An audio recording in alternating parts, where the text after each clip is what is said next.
3,000을 왔다 갔다 하던 코스피가 일주일도 안 돼서 2,800, 2,700으로 떨어졌어요. 사실 한국 경제나 주식은 연초부터 정말 시끌시끌했습니다. 2022년이 시작되자마자 세계적인 임플란트인 오스템 임플란트가 자본금의 100%가 넘는 금액을 횡령당해서 거래 정지에 들어갔죠. 또 HDC 현대산업개발의 아파트가 건설 도중에 무너졌고, 그 때문에 현대산업개발의 주가는 계속 곤두박질 쳤습니다. 여기서 끝난다면 다행히 또 문제가 터지고 말죠. 신라젠이라는 기업이 상장되지 않는가 하면 우리나라 거대 기업인 카카오가 탈세 효과 조사 때문에 주가가 하락했습니다. 그 때문에 카카오 경영진들이 지금 줄줄이 사퇴하고 말았는데요. 전문가들은 미연준의 금리 인상, 양적 긴축 때문에 그런다는 말을 하는데, 저는 그것 때문에 한국 코스피가 무너진 건 아니라고 생각해요. 물론 여기서 악재가 끝나면 좋겠지만 놀랍게도 22년은 아직 11개월이나 남았다는 거죠. 코스피가 이렇게 떨어지는 거는 어쩌면 한국 경제가 무너지고 있다라는 신호로 생각될 수 있습니다. 제가 이렇게 비관적인 시각으로 여러분들에게 말씀드린 이유는 뭐냐면, 첫 번째는 코로나 장기화입니다. 일단 한 나라의 경제가 활성화가 되려면 수출이 좋다든가 내수가 활성화가 되어야 됩니다. 우리나라는 뭐 다들 아시다시피 인구수가 적다 보니까 미국이나 중국, 일본처럼 내수 경제가 활발하게 돌아가기가 힘들어요. 그리고 우리나라가 뭐 자원이 뭐 있습니까? 자원이 없고 수출 의존도가 높은 나라 중에 하나입니다. 그런데 우리나라가 20개월 만에 고 9,000달러, 하나로 약 7,024억 정도 무역 적자를 봤다고 합니다. 그런데 우리나라 지금 내수 경제가 어떻죠? 코로나 이후로 한 가구당 소비출이 적어졌다고 합니다. 이렇게 내수도 어려워, 수출도 어려워. 사실상 장기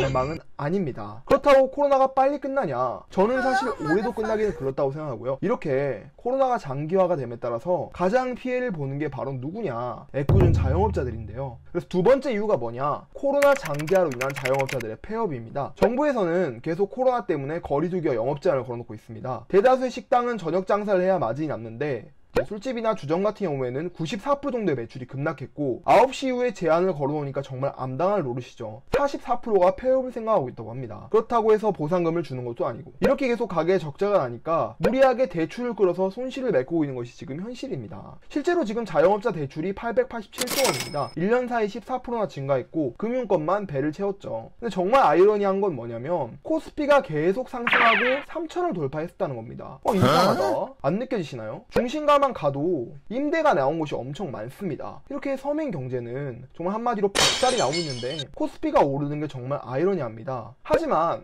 이 와중에서 정부에서 또 최저임금을 올립니다. 올해 9,160원으로 올렸죠. 이런 경제적으로 압박을 가하니까 자영업자들 입장에서는 안타까운 선택을 하는 분들이 늘어나고 있다고 합니다. 세 번째는 이 말하면 입만 아픈데 부동산입니다. 현재 지금 우리가 주요국 56개국 가운데 1위를 찍었다고 하죠. 세계적으로 땅값은 오를 수밖에 없습니다. 그런데 우리나라가 상승폭이 가장 크다고 하네요. 서울 평균 땅값은 9억입니다. 이거는 대출로 해도 살 수가 없습니다. 의식주는 기본적으로 보장이 되어야 하는데 국민들이 그러니까 더더욱 밑을 노리는 거죠. 코로나로 장사는 안 되는데 집을 사야 되는데 집값도 오르고 있고, 그래서 사람들이 어디에 몰리냐? 대출을 해도 답이 없으니까 대출을 해서 투기에 몰리고 있는 현상이 생기고 있는 거죠. 이 네 번째가 뭐냐? 거품이 꺼져버린 투기 시장입니다. 제가 아까도 말씀드렸지만 코스피는 우리나라를 대표하는 증시 중에 하나죠. 코스피가 좋다, 그러면 우리나라의 경제가 좋다고 볼 수가 있습니다. 근데 또 실상이 옛날 이야기지 그렇지만 않아요. 왜냐면 자영업자가 줄줄이 폐업하고 소비는 계속 위축이 됩니다. 근데 코스피가 증가한다? 이거는 경제가 활성화가 되는 게 아니라 투기로 돈이 몰렸기 때문이에요. 제가 지난번 영상에서도 말씀드렸지만 코로나 이후에 주식 매도와 매수거래 대금이 16년, 19년가량 평균 2.9배가 증가했습니다. 주변에 주식 안 하는 사람 있나 보세요. 요즘은 주식 비트코인 안 하면 바보라고 하잖아요. 제가 들었던 이야기로는 코로나 이후 주식 비트코인 시장이 과열되자 대학생들이 3금융권에 돈을 빌린 일이 많았다고 합니다. 한마디로 사채를 썼다는 거고, 제 지인을 통해서 직접 확인한 정보입니다. 이제 마지막 이유인데요.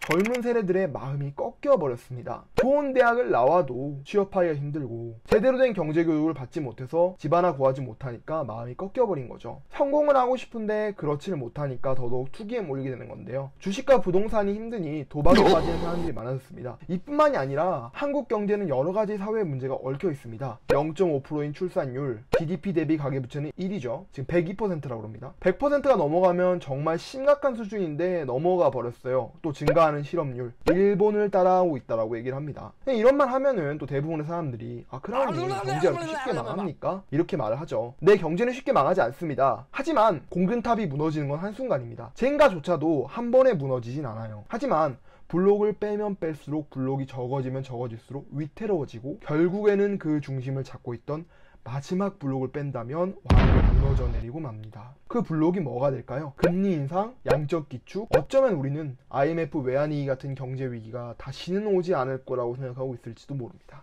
이런 경제 위기에 대비하기 위해서는 전쟁 직후의 한국 경제를 생각해 보면 됩니다. 많은 전문가들이 6.25 전쟁 이후에 한국은 절대로 일어나지 못할 거라고 했습니다. 이병철 회장이 고철을 주워다 팔아 삼성을 세운 얘기는 기업가들 사이에서 신화로 불립니다.